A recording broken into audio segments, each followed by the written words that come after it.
Yo minasang, jumpa lagi dengan saya Priyo di Kayekun Channel.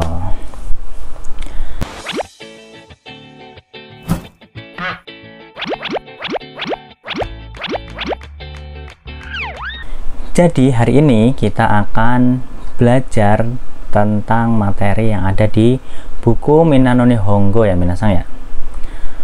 Untuk hari ini kita belajar dari dasar banget, yaitu dari bab 1 minasang. Jadi nanti saya akan ngebahas pola kalimat di buku Minna no Nihongo, serta nanti di akhir video juga saya akan share kepada minasang nih tentang kosakata atau kotoba yang ada di bab 1 ini. Jadi kalau misalkan minasang mau buat kalimat kan harus memerlukan kotoba tuh. Nanti saya di akhir video akan nge-share kosakata-kosakata yang ada di bab 1 supaya menambah ilmu kosakata minasang. Baik, tanpa berbasa-basi lagi ya, mari kita masuk ke materinya minasang. Let's go.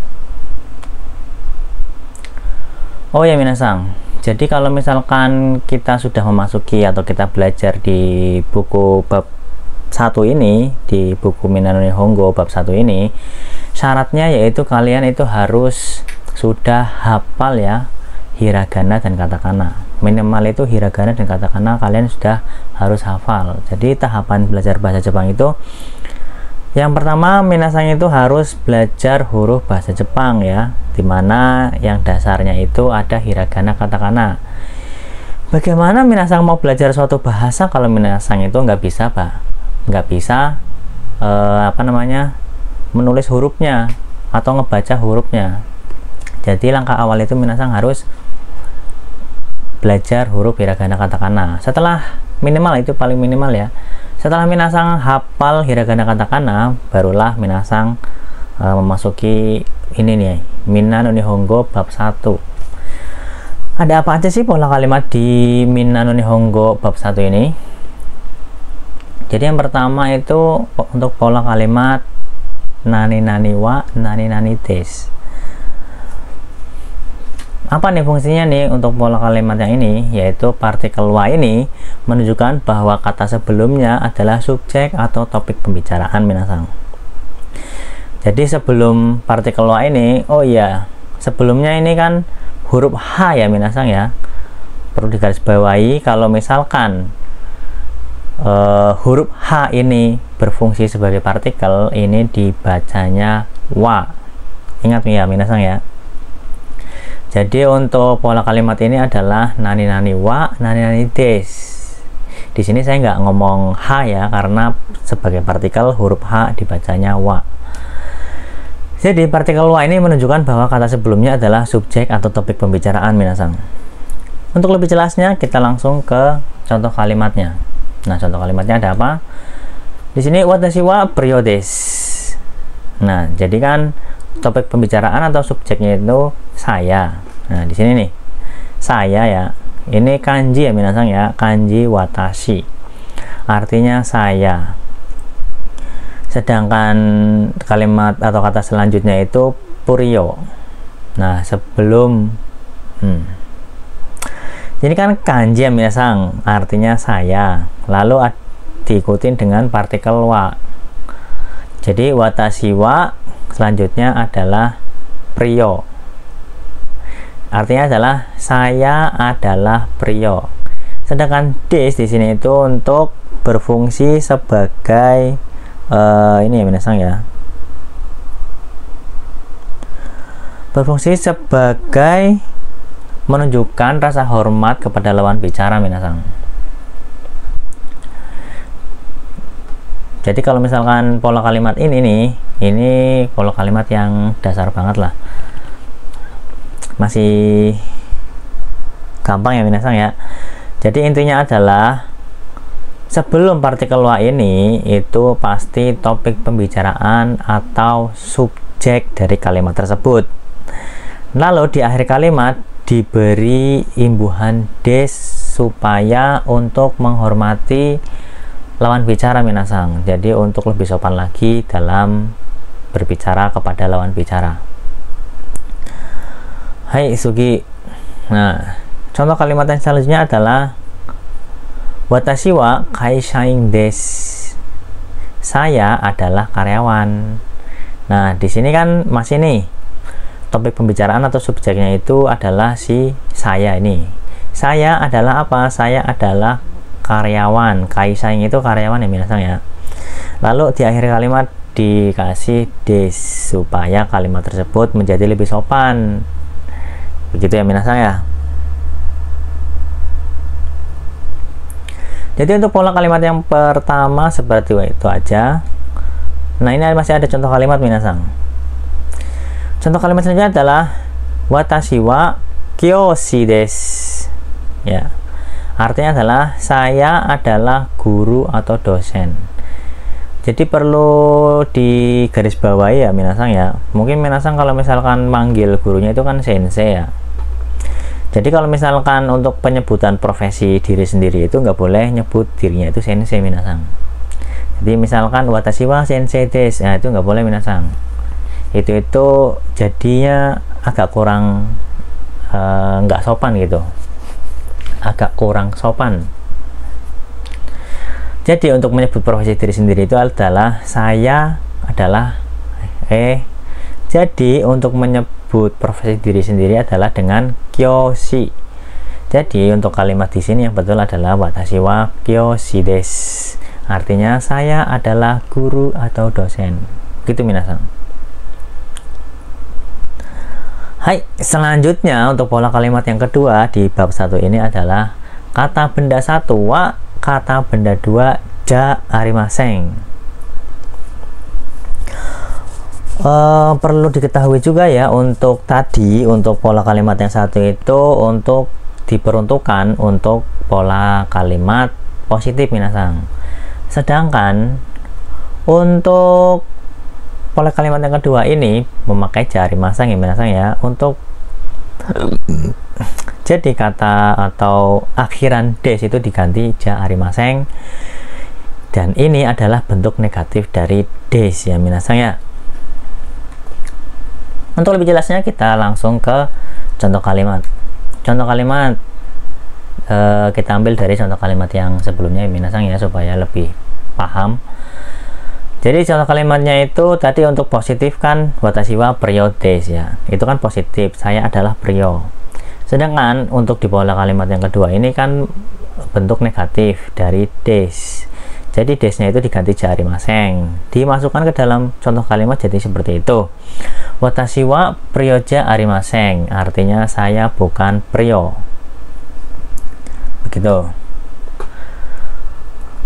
Lalu untuk contoh kalimat yang kedua adalah watashi wa kaisain ja arimasen. Nah, tadi untuk contoh kalimat positifnya kan watashi wa kaisain desu. Nah, untuk ini nih, untuk negatifnya itu watashi wa kaisain ja arimasen. Jadi desnya cuma tinggal diganti ja arimasen. Gampang biasa. Artinya saya bukan karyawan. Next. Nah, untuk contoh kalimat yang ketiga juga seperti itu minasan. Watashi wa kyoshi ja arimasen. Saya bukan guru atau dosen. Untuk kalimat positifnya tadi kan sebelumnya watashi wa kyoshi desu. Desnya diganti ja arimasen menjadi kalimat negatif. Artinya saya bukan guru atau dosen. Gampang kan minasan ya untuk sampai saat ini paham. Kalau misalkan minasan ada yang kurang paham bisa putar ulang dari awal terus dicatat minasan, jangan lupa juga supaya lebih gampang memahaminya minasan. Hai sugino bunpo. Untuk pola kalimat yang ketiga adalah kalimat diikuti dengan ka. Nah, untuk partikel ka atau akhiran ka di sini itu berfungsi untuk bertanya minasan. Jadi apa-apa nih kalimat yang diakhiri dengan ka itu adalah kalimat tanya.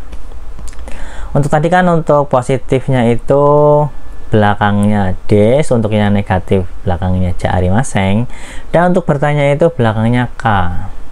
Begitu minasang. Untuk lebih jelasnya kita langsung ke contoh kalimat. Contoh kalimatnya seperti ini. Anatawa buryosang desu ka? Nah, dibacanya anatawa buryosang desu ka? Nah, ini kan akhirnya kan ada K-nya nih. Ada huruf K. Otomatis kalau misalkan ada huruf K di akhir kalimat itu adalah kalimat tanya. Kalau diartikan ke dalam bahasa Indonesia seperti ini, apakah Anda prio? Apakah Anda saudara prio? Nah, begitu minasang. Gampang kan? Contoh kalimatnya selanjutnya adalah anatawa Indonesia jing desu ka? Anatawa Indonesia jing desu ka? Artinya adalah apakah Anda orang Indonesia? Gitu ya minasang ya. Gampang minasang. Untuk contoh kalimat selanjutnya adalah Puryo-san wa sensei desu ka? Nah, ini kan bukan nyebutin profesi diri sendiri ya. Kita bertanya nih, misalnya pembicara lagi bertanya, apakah saudara Puryo itu seorang guru? Nah, jadi pakainya sensei minasang, nggak pakai kyoshi lagi. Artinya apakah saudara Puryo seorang guru? Begitu ya minasang ya. Jadi gampang aja minasang, simple aja. Untuk kalimat positif itu akhirnya des, untuk kalimat negatif itu akhirnya jarimaseng. Sedangkan untuk kalimat bertanya atau kalimat pertanyaan itu akhirnya ditambahin dengan K. Begitu minasang.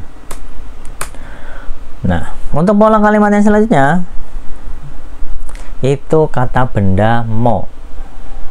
Nah, di sini ada partikel lagi nih, partikel mo.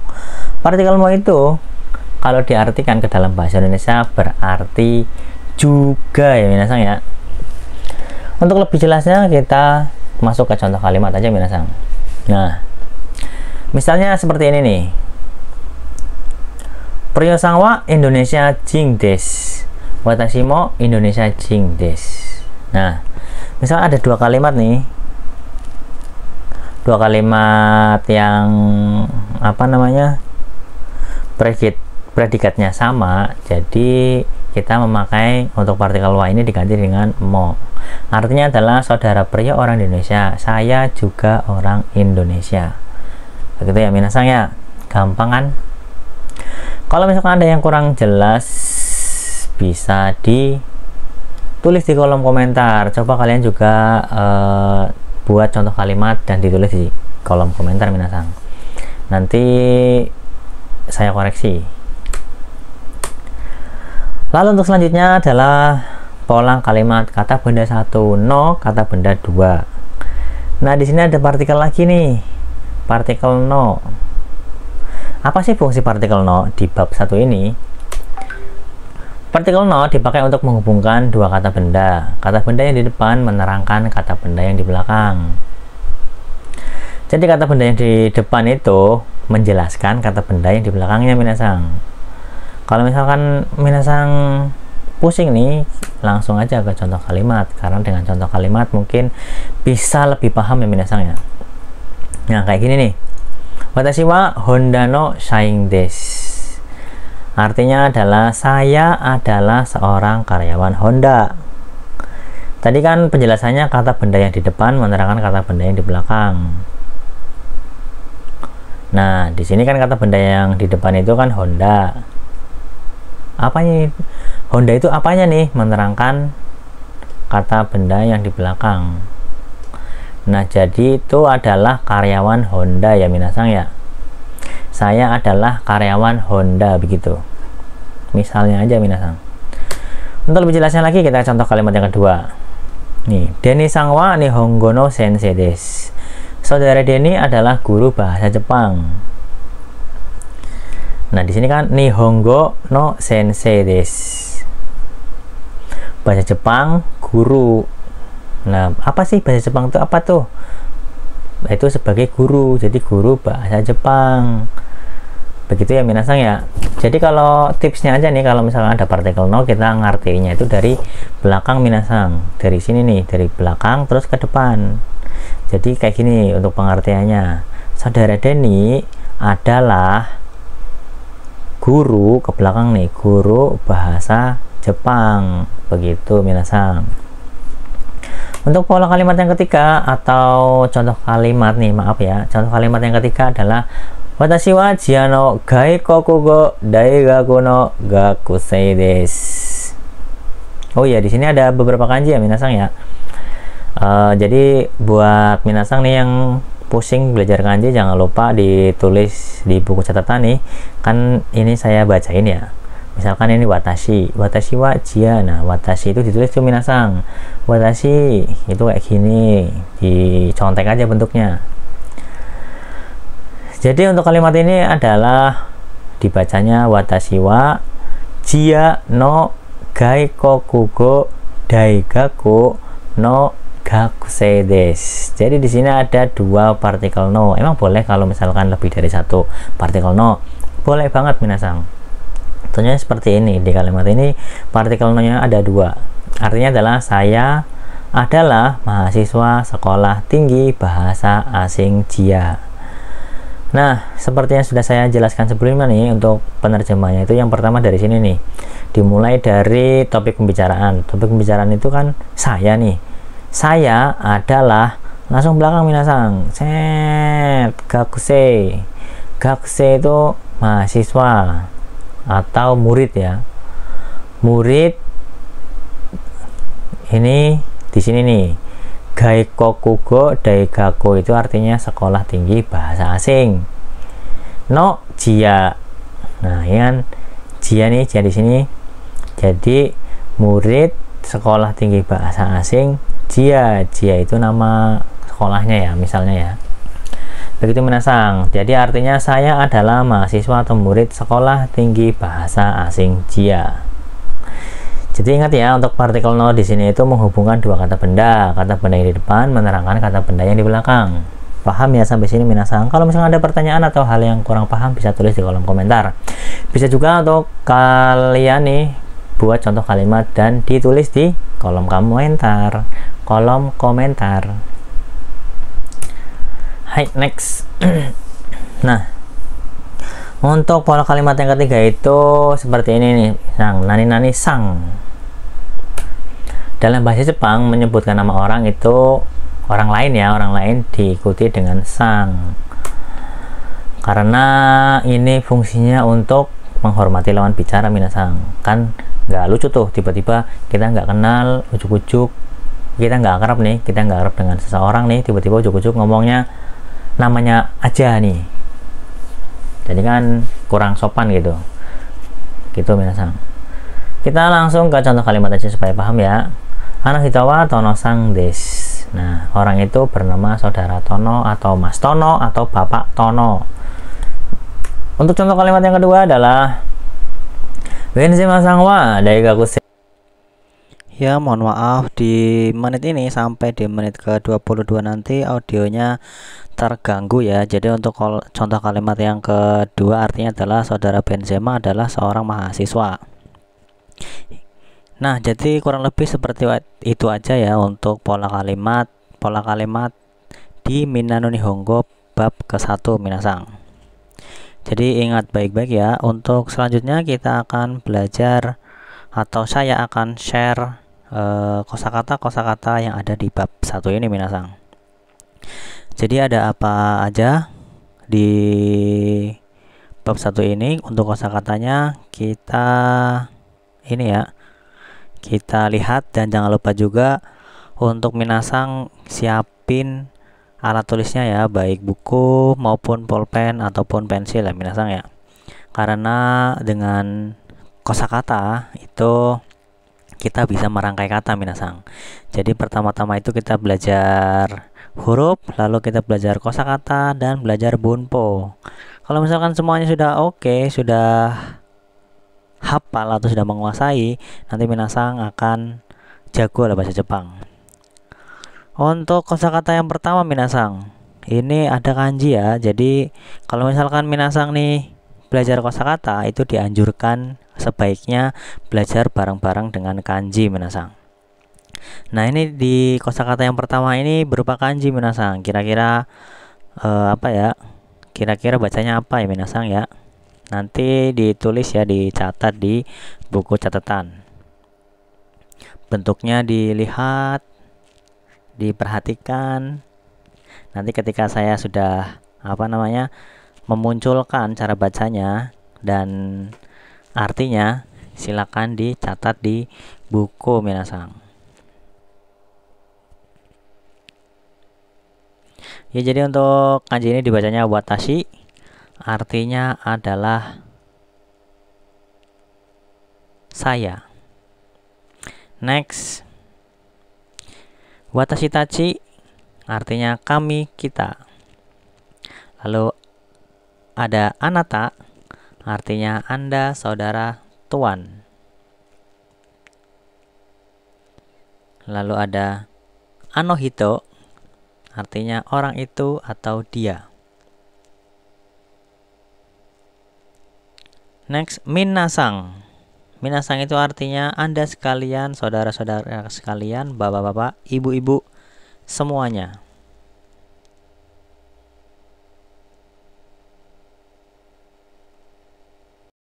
Minasang artinya adalah Anda sekalian, saudara sekalian, bapak-bapak, ibu-ibu, semuanya. Terus nani-nani sang, tadi sudah saya jelaskan juga, artinya adalah saudara, tuan, nyonya, nona, bapak, ibu, mas, mbak, gitu ya, minasang ya. Cang itu akhirnya dipakai untuk anak-anak laki-laki maupun perempuan sebagai pengganti sang. Kung akhirnya dipakai untuk anak laki-laki. Jing akhirnya dipakai untuk menyatakan warga negara. Sensei artinya adalah guru, dosen, tidak dipakai untuk pekerjaan sendiri. Kyoshi artinya juga guru dan dosen, dipakai untuk pekerjaan sendiri. Gakusei artinya murid. Kaishain artinya pegawai perusahaan, karyawan, karyawati. Shain artinya pegawai perusahaan, dipakai untuk mengikuti nama perusahaan. Ginkoing artinya adalah pegawai bank. Isha dokter. Kenkyusa peneliti. Engineer insinyur. Daigaku universitas. Byoin rumah sakit. Denki listrik atau lampu. Dare siapa. Sai umur berapa tahun. Nansai umur berapa. Hai iya. Iye tidak, bukan. Shitsure desu ga permisi. Onamae wa siapa nama Anda. Hajimemashite perkenalkan. Nani-nani kara kimashita datang dari titik-titik-titik. Amerika Amerika. Igirisu Inggris. Indo India. Indonesia Indonesia. Kangkoku Korea. Thai Thailand. Chugoku Cina. Deutsche Jerman. Nihon Jepang, Fransu, Prancis, Brazil, Brazil. Ya, jadi kurang lebih itu aja kosakata atau kotoba yang ada di Minna no Nihongo bab 1. Jadi buat minasang, terima kasih yang sudah menonton. Kita jumpa di video selanjutnya. Mete korete arigatou gozaimashita. Otsukare sama deshita. Ja, mata.